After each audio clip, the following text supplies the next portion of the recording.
25 days of design chats in December. Let's go. December 16th, how to communicate effectively with a designer. I love this question. How can you effectively communicate with your designer? This is a question I got in the Mid-Mod Remodel podcast Facebook community this week from Tuba Durrani. Thanks for asking. I love this question because I think it's super important, not just only for my own convenience, but for anyone who hopes to get a great result from working with a designer. No matter the quality of your designer, you won't get a really great result unless you have properly communicated what it is that you wanted from them in the first place. So I actually have a system fully created for how this can happen well. I call it the mid-century master plan method, and it's the way that I use to communicate with my clients. But you can also use this to communicate with any designer, I'm not jealous, to effectively know yourself and then share what it is that's important to you about the house and what you want to have happen to it. The mid-century master plan method has 5 parts, each that start with a D.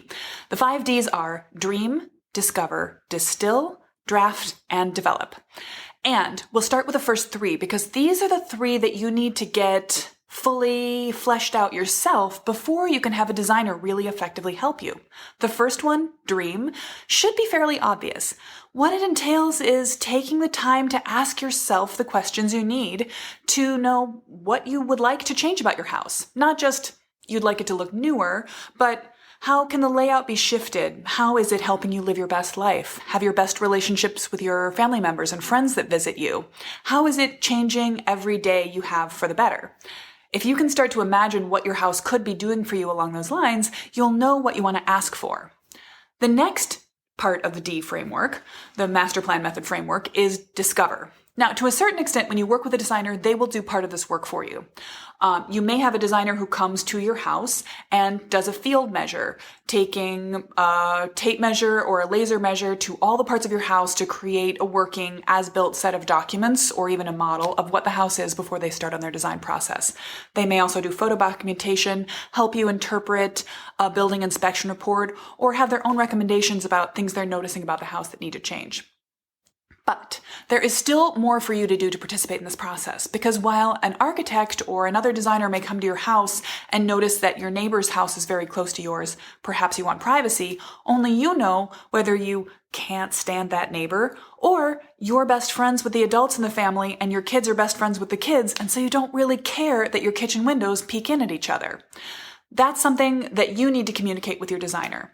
Other things that might be important about the discover process for your house to share could be what times of day or year the light comes in into certain rooms in a really beautiful way or doesn't.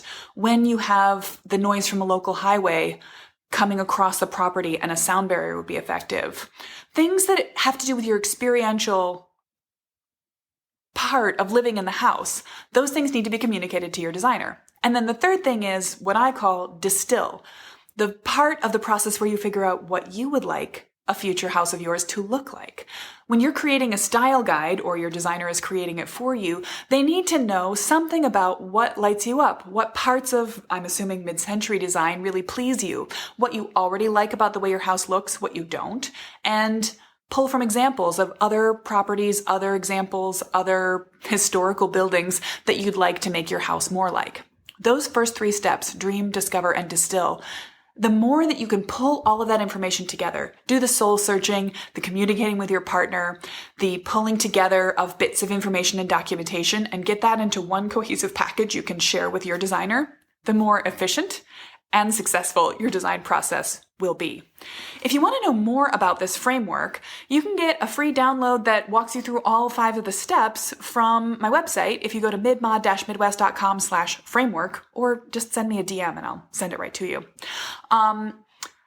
Basically, there's 2 more steps to the framework, and if you're working with a designer, they may do this part for you.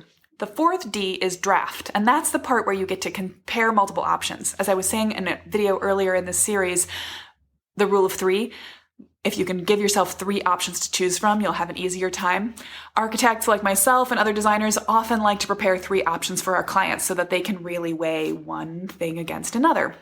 But if you are working with a designer, they're going to do some of the generating of options to present to you.